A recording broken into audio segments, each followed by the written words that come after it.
로마서 12장에서는 하나님과 한 사람 한 사람과의 관계를 설명하고 있습니다. 로마서 12장에서는 각자의 신앙이 하나님께 산 제물로 드려져야 된다라고 말하고 있습니다. 하나님과의 나의 관계가 마음속에서만 아니라 우리의 몸이 하나님의 예배자로 나와야 된다라고 얘기하고 있는 것이죠. 또한 두 번째, 나와 이웃과의 관계에서도 우리가 어떻게 사랑을 해야 되는지를 보여줍니다. 그 모습은 적극적인 사랑에 있습니다. 우리는 사랑하는 마음이 생겼을 때에 사랑하려고 하고 내가 기쁠 때에 그 사람에게 다가갑니다. 그런데 그런 수동적인 소극적인 사랑이 아니라 너희가 하나님의 말씀에 따라서 적극적으로 하나님을 사랑하고 이웃을 사랑해야 된다라고 말하고 있는 것이죠. 그리고 세 번째, 국가와 나와의 관계를 얘기합니다. 여기서 말하는 국가, 힘 있는 것, 권세 잡은 자들, 다시 말하면 영적인 지도자인 교회의 목사님이나 또한 부모님께 우리가 어떻게 나아가야 되는지를 가르쳐주는데, 그것은 순종이라는 단어를 통하여서 적극적으로 존경해야 된다라고 얘기하죠. 그 사람이 존경할 만해야 존경하는 것이 아닙니까? 라고 얘기하는데, 그것이 아니라 그 사람이 불의하다 할지라도, 부족하다 할지라도 너희는 그 권세 있는 자에게, 부모님께, 주의 종에게 순종하라, 적극적으로 순종하라 라고 가르쳐주고 있습니다.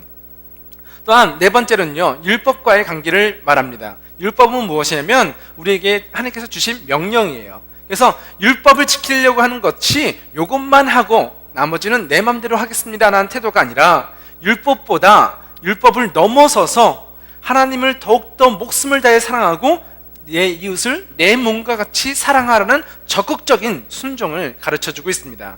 그리고 오늘은요, 교회 안에서의 성도들과의 관계 안에서 내가 어떻게 살아야 될지를 가르쳐주는 말씀인데요, 교회는요 많은 사람들이 모여있고 그 사람들의 신앙의 수준이 다 다릅니다. 첫 번째, 우리의 모습이 다르기 때문에 문제가 발생한다는 것이죠. 오늘 로마서에도 갈등이 생겼습니다. 그때에 우리가 어떤 모습으로 이런 갈등들을 처리해 가는지를 한번 바라보도록 하겠습니다. 1절과 2절 말씀을 보게 되면, 믿음이 연약한 자를 너희가 봤되 그의 의견을 비판하지 말라. 어떤 사람은 모든 것을 먹을 만큼 믿음이 있고 믿음이 연약한 자는 채소만 먹느니라 라고 얘기하고 있어요. 여기서 사람들의 두 가지 의견이 있습니다. 하나는 율법을 중요시하는 유대인들이 뭐라고 얘기하냐면, 이 고기를, 이 음식을 먹어서는 안 된다라고 얘기하는 거예요. 하나님을 믿는 사람으로서 이 고기는 먹으면 안 돼라고 얘기하고, 또 어떤 사람들은 우리가 예수 그리스도로 말미암아 구원을 얻었으니 우리가 먹는 것에서는 자유하다, 믿음으로 말미암아 구원을 얻는 것이지 이 음식을 먹고 안 먹고가 문제가 아니다. 그러니 당신들 마음속에 꺼리낌이 없다면 마음대로 먹어라 하는 이 두 가지 의견이 충돌이 되고 있습니다.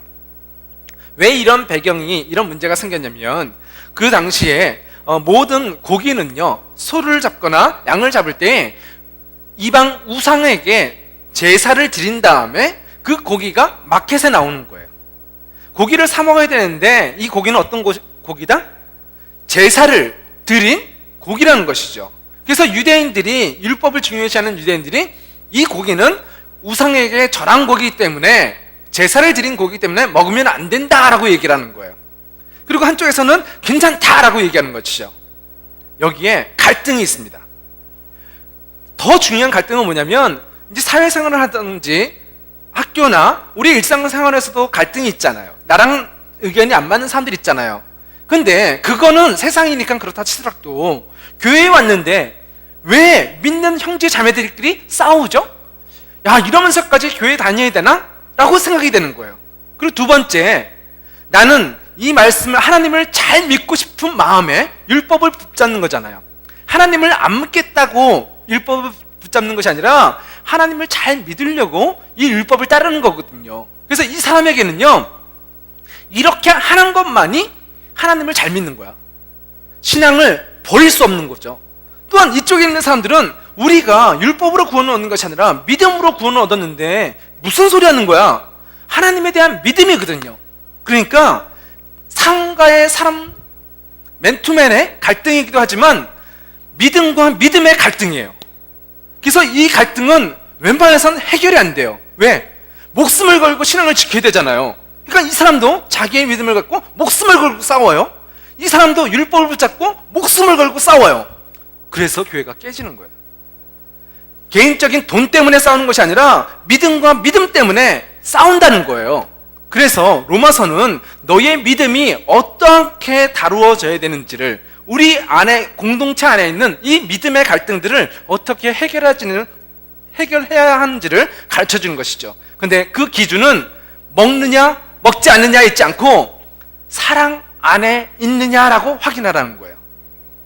먹는 것이 옳은가 먹지 않는 것이 옳은가가 아니라 우리가 어떤 기준을 갖고 살아야 된다? 예수라는 기준, 사랑이라는 기준을 가지고 믿어야 된다는 것이죠. 샤머니즘은요, 왜 제사를 드릴 때에 우상에게 제사를 드리냐면 그것이 샤머니즘의 기초로 합니다. 샤머니즘은 내가 소를 사냥을 했다, 아니면 짐승을 사냥해서 죽였잖아요. 그러면 그 짐승의 영혼이 나에게 공격할 수 있다라는 거예요.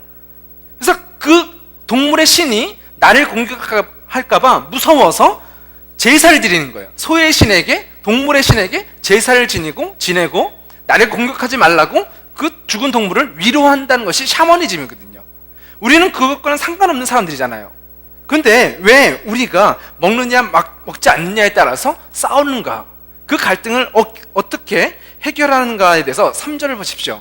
먹는 자는 먹지 않는 자를 업신여기지 말고 먹지 않는 자는 먹는 자를 비판하지 말라. 이는 하나님이 그를 받으셨습니다 라고 얘기하고 있어요.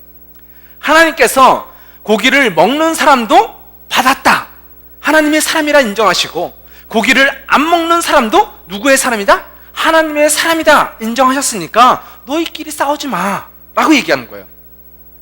우리가 생각할 때 우리의 지식은 작잖아요. 그러나 분명하게 아는 한 가지의 지식은 무엇이냐면 예수 그리스도의 십자가의 은혜로 고기를 먹는 사람도 고기를 먹지 않는 사람도 다 같은 하나님의 자녀다라는 사실을 잊지 말아야 된다라고 얘기하고 있는 것이죠. 그래서 하나님이 이 사람을 받으셨는데 이 사람이 볼 때는 이 사람이 싫어. 그 믿음이 도저히 용납할 수가 없어. 그래서 이 사람을 밀어내. 그러면 하나님이 받은 사람을 내가 밀어내는 거예요. 이것이 죄라는 얘기죠. 하나님이 받았는데 네가 무슨 하나님보다 더 똑똑하다고, 뭐 하나님보다 말씀을 잘한다고 그 사람을 밀어내느냐라고 얘기하고 있는 거예요. 하나님이 이 모든 사람들을 받으셨기에 우리가 할 일은 무엇이다? 싸우는 것이 아니라 그 사람을 인정해주고 믿음이 큰 사람들이 믿음이 연약한 사람들을 도와주어야 된다라고 성경이 가르쳐주고 있는 것이죠. 남의 4절 말씀을 보게 되면 모든 성도의 주인은 하나님이시다라고 선포하고 있습니다. 4절에 남의 하인을 비판하는 너는 누구냐? 그가 서 있는 것이나 넘어지는 것이 자기 주인에게 있음에 그가 세움을 받으리니 이는 그를 세우시는 권능이 주께 있음이라 라고 얘기하고 있어요. 우리 청년부 안에서도, 새로운 셀 안에서도 갈등이 있습니다. 사람과 사람 사이가 믿음의 수준이 다르고 생각하는 것이 다르고 그것 때문에 싸움이 있을 수 있죠. 그래서 우리는 그 사람과 별로 친하게 지내려고 하지 않고 그 사람을 비판합니다. 근데 여기 말씀을 보십시오. 우리가 어떤 종을 비판해요. 그러면 그것이 어떤 의미다? 종만 비판한 것이 아니라 그 주인을 욕한 거라는 거예요. 우리가 이 종을 뭐라고 나무랄 때 이 사람은 이거 잘못됐어 라고 하는 순간 이 종에게 얘기한 것이 아니라 이 종의 주인에게 우리가 비판을 한 것이 된다라고 얘기하는 거예요. 우리의 주인은 누구십니까? 하나님이십니다. 그러면 누군가 나를 비판해요. 그러면 누구를 비판한 거라고요? 저를 비판한 것이 아니라 나의 주인 대신 하나님을 비판한 거란 거예요. 나의 생각과 다른 사람의 생각이 달라서 비판했다라고 말하는 것이 아니라 성경은 네가 비판할 때에 그 비판이 하나님께 대한 대적이 될 수 있다라고 말하고 있는 것이죠. 그래서 우리가 갈등이 있을 때에 다른 사람을 비판해서는 안 된다라고 성경이 가르쳐주고 있는 것입니다. 여기에 보게 되면 유대교의 금욕주의자들, 나는 하나님을 믿을 때에 우상에게 전한 고기와 로마의 그런 타락한 성적인 문화와 술 취함에 대해서 반대한다. 그래서 하나님 앞에 거룩함을 지키기 위하여 나는 술을 먹지 않을 것이고 고기를 먹지 않을 것이고 어떤 쾌락도 즐기지 않을 거야 하는 사람들이 있어요. 아니야, 우리는 믿음 안에서 자유한 사람들이야. 하나님께서 우리에게 자유를 주셨어. 우리는 죄와 상관없어 하는 이 두 가지의 사람이 충돌이 되고 있다라고 얘기하고 있는 것이죠. 그러면 여기 율법주의자들, 금욕주의자들이 하는 모습을 다시 한번 우리가 살펴보기 원하는데, 이들은 하나님의 말씀을 철저하게 성경 말씀 하나하나까지 다 지켜서 원하는 것이 뭐죠? 성령 충만하기 원한다라고 얘기하는 것인데, 그들의 모습이 어떤 것인지를 우리가 좀 알 수 있는 것이 있습니다. 여기 보면 한 아이가 쓰러져 있습니다. 존 오트버그라는 목사님이 그의 책에서 이런 얘기를 합니다. 자기 친구가 수양관에 갔대요. 근데 그 수양관은 기도하기 위해서 온 사람들이 많이 있는데, 어떤 사람들이 있었냐면 말을 하지 않고 침묵으로 기도하려고 하는 몇 명의 사람들이 있었다는 것이죠. 그들은 어떤 기도를 하냐면 아침에도 말을 안 하고, 점심에도 말을 안 하고, 저녁에도 말 안 하고, 잠잘 때도 말을 하지 않는 훈련을 하는 거예요. 말을 하지 않는 훈련의 목적은 뭐죠?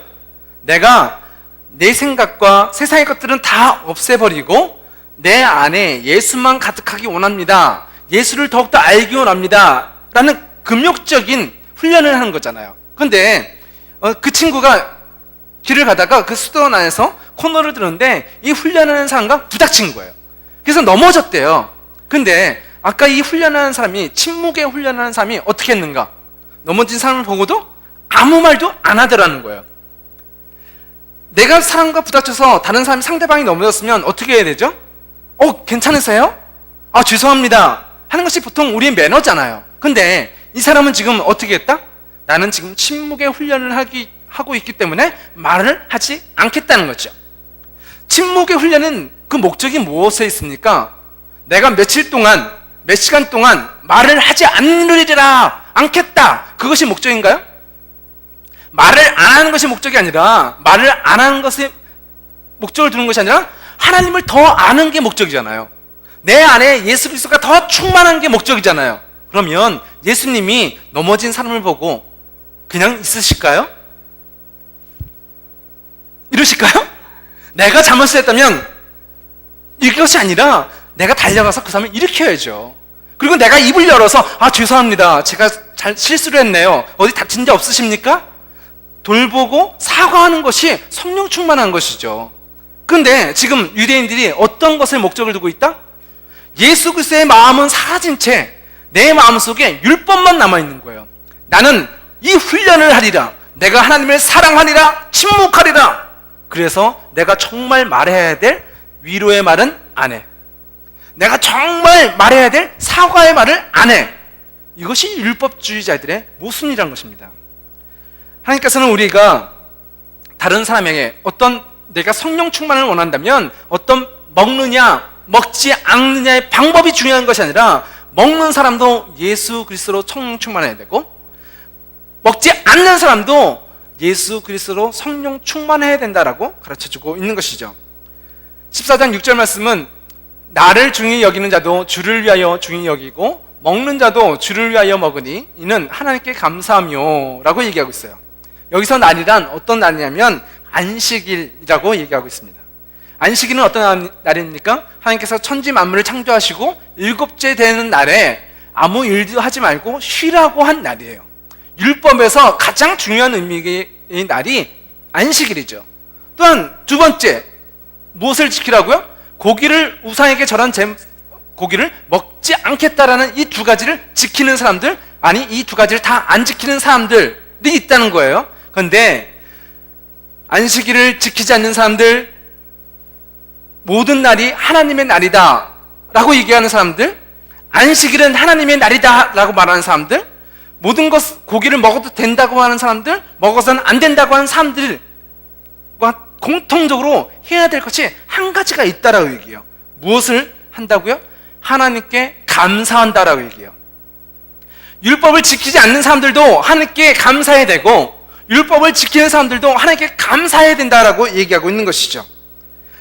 다시 말하면 내가 하는 이 행동을 하나님께 예배로 올려드릴 수 있는가요? 안식일을 지키는가 안 지키는가의 문제가 아니라 당신의 삶을, 당신의 행동을 하나님께 예배할 때 올려드릴 수 있는가, 그것을 가지고 점검하라는 것이죠. 율법을 갖고 점검하는 것이 아니라 우리 예배 안에서 나의 삶이 하나님께 거룩한 산제사로 드려지는가를 가지고 확인하라는 거예요. 그러면 성경에서는요, 술을 먹어라, 먹지 마라, 그런 얘기가 불분명해요. 그러면 한번 보십시오. 예배할 때 내가 술에 취해가지고 하나님 그러면서 예배 드린다. 그럼 맞지 않잖아요. 예배 드릴 때 내가 술에 취해서 하나님께 예배 받아주세요. 이게 안 되잖아요. 그렇다면 당신의 삶 가운데에 술이 율법에서 먹어도 되느냐 먹지 말아야 되느냐 그것을 따지지 말고 너희의 삶 가운데 하나님께 그것을 가지고 예배 드릴 수 있니? 아니, 방해가 된다면 그것을 버려라 라고 얘기하고 있는 거예요. 우리의 신앙 상황 가운데에 나는 술을 안 먹으니까 신앙이 좋고 나는 술을 먹으니까 신앙이 나쁘다, 그것이 아니란 것이죠. 그래서 우리의 믿음의 수준은 다를 수 있지만 한 가지 공통적으로 모든 사람이 하나님의 영광을 위하여 살아야 되고 우리의 행동의 기준이 하나님 앞에 올려드릴 수 있는가? 하나님이 기뻐 받으시는가에 포커스를 두어야 된다고 얘기하고 있는 것입니다. 그렇습니다. 성도는 하나님의 영광을 위하여 사는 자입니다. 그래서 14장 8절 말씀은 이렇게 선포합니다. 우리가 살아도 주를 위하여 살고 죽어도 주를 위하여 죽나니 그러므로 사나 죽으나 우리가 주의 것이로다 라고 얘기하고 있습니다. 우리의 삶의 중심에는 그리스도가 계십니다. 그리고 우리의 삶의 목적은 예수 그리스도를 향한 영광의 예배의 삶이 되어야 된다라고 얘기하죠. 우리가 보기에 그것이 나빠 보이고 좋아 보일지라도 그것보다 더 중요한 우선순위는 하나님 앞에 그것을 올려드릴 수 있는가에 대해서 우리가 생각해야 된다는 것입니다. 왜냐하면 우리의 목적은 내가 좋아하는 것을 즐기는 인생이 아니라 내가 생각하기에 옳은 인생을 살아가는 것이 아니라 우리의 모든 것을 하나님께 올려드리는 인생으로 예배하는 자로 살아야 되기 때문인 것입니다. 우리가 갈등 가운데에 왜 서로에게 비판하고 있는가, 거기에 또 하나의 우리가 생각할 것이 있는데 그 비판의 중심에 상대방의 문제가 있는 것이 아니라 나의 문제가 있다는 거예요. 이해가 되세요? 내가 왜 비판하는가? 그 사람이 잘못했기 때문에 비판하는 것이 아니라 내 안에 문제가 있을 때에 상대방을 비판한다는 것입니다. 10절 말씀 보십시오. 내가 어찌하여 형제를 비판하느냐, 어찌하여 내 형제를 업신여기느냐, 우리가 다 하나님의 심판대 앞에 서리라 라고 얘기해요. 우리의 죄가 사람이 볼 때는 비교가 되고 누가 옳은가 나쁜가가 되지만 우리의 모습이 언젠가는 하나님 앞에 서게 될 때에 나의 죄가 분명하게 드러난다는 거예요. 그러니 너희의 모습을 조심하라는 거예요. 남 신경 쓸 때가 아니야. 네 믿음을 조심해. 너는 하나님 앞에 분명하게 드러날 때가 있어 라고 얘기하는 거예요.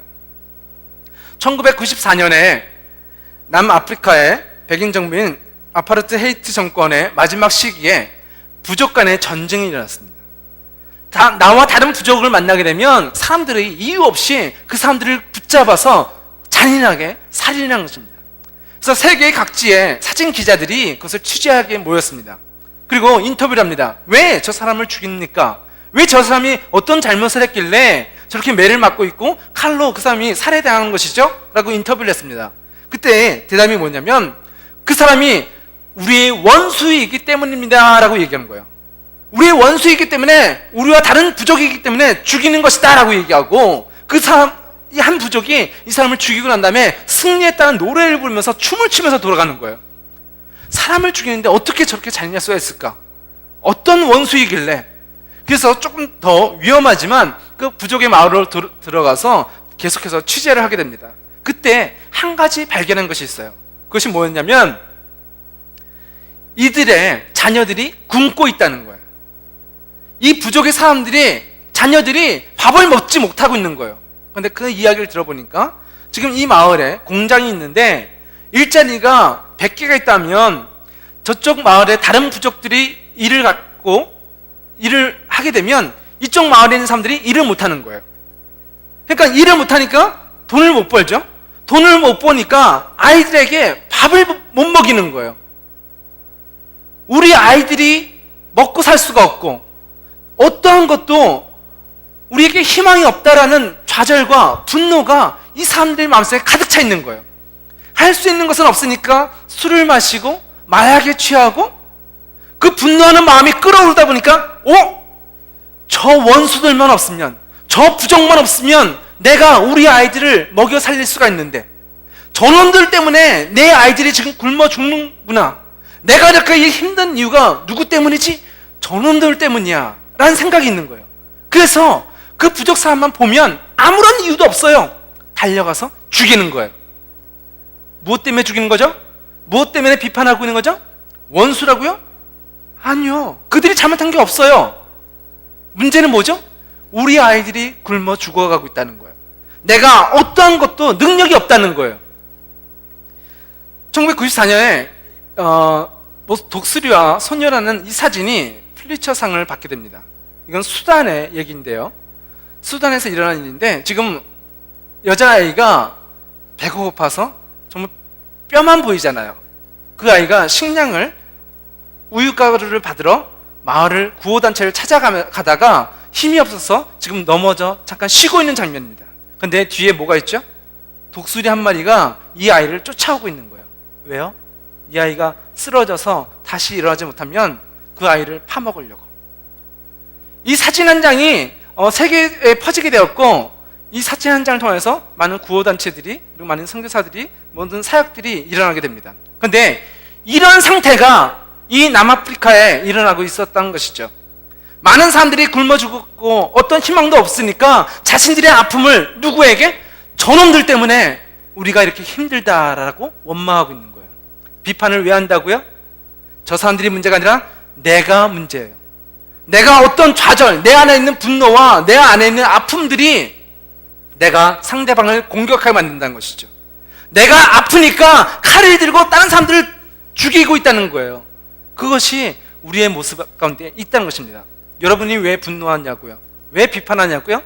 여러분이 어렸을 때부터 받은 상처, 내가 갖고 있는 안타까운 것들, 나의 소망하지만 안 되는 좌절감들, 그것이 우리 속에 다른 사람을 향한 돌멩이로 나타나고 있다라고 성경은 얘기하고 있는 것이죠.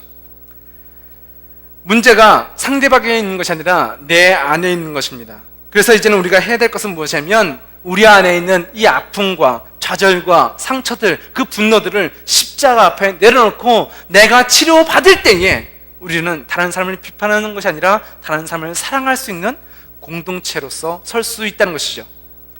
예수를 믿고 예수를 믿는데 왜 싸운다고요? 말씀 때문에 싸우는 것이 아니에요. 나라는 생각, 나와 저 사람이 다르다는 이유로 내 안에 있는 분노가 그 사람을 향한 미움으로 드러나고 있다라고 성경은 얘기하고 있습니다. 그래서 우리는 이제 올바른 판단을 해야 될 텐데 그 판단은 내가 하는 것이 아니라 하나님이 하신다는 사실을 믿어라고 얘기하는 것입니다. 14장 12절 말씀을 보게 되면 이러므로 우리 각 사람이 자기의 일을 하나님께 짓고 하리라 라고 얘기해요. 우리의 살아온 날들, 우리가 얼마나 옳고 그르게 살았는지를 하나님 앞에 분명하게 말할 때가 온다라고 얘기하는 것입니다. 그래서 다른 사람, 나는 저 사람보다 옳다, 나는 이렇게 하는데 저 사람은 왜 저렇게 하는 거지? 목숨 걸고 싸우지 말고 하나님을 바라봐라. 너희의 옳고 그름을 하나님이 아신다. 하나님께서는 그것에 대하여 분명하게 판단하실 것이고 그것에 대하여 분명하게 하나님은 심판하실 것이다 라고 얘기하고 있는 것입니다. 그렇습니다. 이제 우리가 해야 될 일은 다른 사람을 판단하는 것이 아니라 나를 돌아보는 것입니다. 그리고 내가 해야 될 한 가지 사실, 우리에게 주신 사랑의 명령에 충성하는 자가 되어야 될 줄 믿습니다. 우리에게 맡겨주신 사명은 너희 주위에 사람들이 얼마나 죄를 짓나 살펴보고 비판하라고 명령하시지 않았어요.